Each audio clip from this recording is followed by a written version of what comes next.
With me now is Mubin Shaikh, former jihadist turned counterterrorism operative. Thank you so much for joining us. I appreciate your time this morning. But what made you change from being an extremist to the role that you're in now?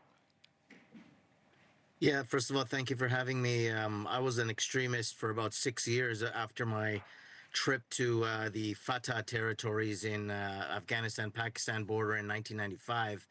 And it really took the 9/11 attacks to really make me reconsider my commitment to the cause. And it was shortly after that, I then went and studied Arabic and Islamic studies and came to realize that these extremist interpretations were anathema to the religion and criminal, in fact, and I needed to do something about it. Had you grown up being taught to dislike America and everything that the country represented? No, actually, I didn't grow up in that. Mm. I basically forced myself to take on this ideology. I'm born and raised in Canada. I wasn't bullied. I wasn't picked on. I wasn't a victim of racism or anything. We were actually the cool kids of school, and it sounds silly, but I ended up having a house party, and I got caught by my family. And in my panic, I said, you know what, I'm going to get religious in order to salvage my reputation.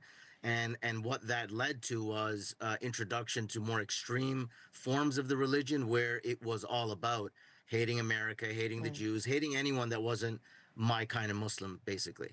So fast forward, what do you make now of the brother of the synagogue suspect being a Hezbollah commander?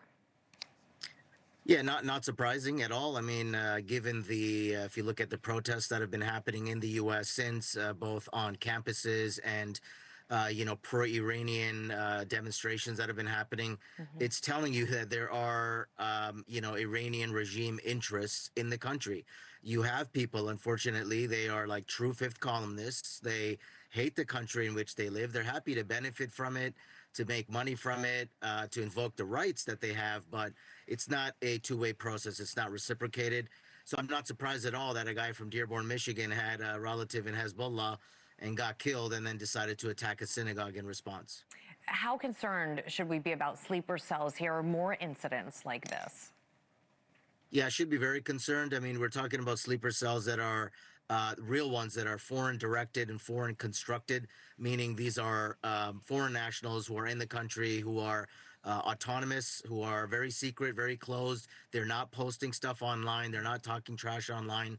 They're very quiet. They're very professional.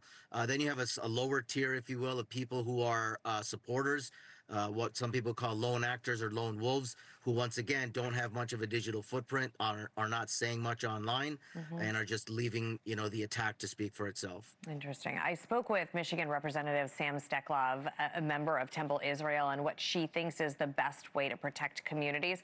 Take a listen. One of the things I worked on a few years ago, because we saw the rise in anti-Semitism, was making sure that the state of Michigan was providing funding and grants for our houses of worship. You know, we were able to get about $15 million to go to these protections. We had the FBI come in and do a training with our Temple Israel staff and teachers.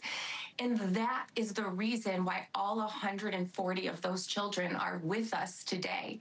These dollars worked, these trainings worked, and we need to continue these funding because we cannot do it alone. So how important, in your opinion, is it for state and local governments to support training and basically stop anti-Semitism or Islamophobia? Yeah, I mean, Islamophobia was really around more after 9/11. Nowadays, it's not. I mean, yes, incidents are happening against mosques, against Muslims, but nothing close to what's happening to the Jewish community, Jewish synagogues. And, it was a similar kind of sentiment and feeling in those days. Unfortunately, I don't know how much the Muslim community has learned from those days, but the Jewish community has certainly learned. And it is exactly what it's going to take. I work for an organization, parentsforpeace.org. We do training in countering anti-Semitism. We need to get people in at the school resource level, law enforcement. But at this level, it's hardening the synagogues. It's armed guards. It's training for an active shooter scenario, which unfortunately is something that all places of worship, all public institutions need to be trained up on. I apologize because I'm not familiar with this, but what is the push like, for someone to try to recruit a jihadist? As a former jihadist yourself, What would you tell somebody who might be watching this, you know, exploring that option about not going in that direction? Yeah, I mean, if you think about, for those who do recruited and radicalized, very similar to joining a gang. Your life's not good at home, your life's Right. not good generally. They give you a new family and a new sense of belonging and meaning and purpose.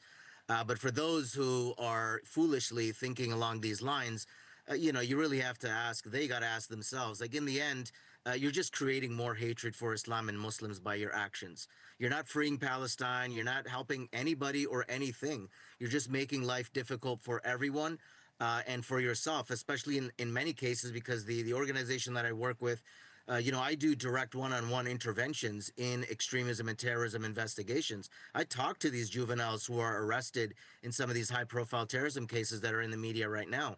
And what have you accomplished? You're 16, 17 years Right. old and you face 25, 35-year sentence in prison.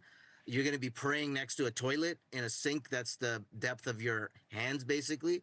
So you're not helping anybody by doing this, and it's really up to the rest of society to step on this as soon as it rears up.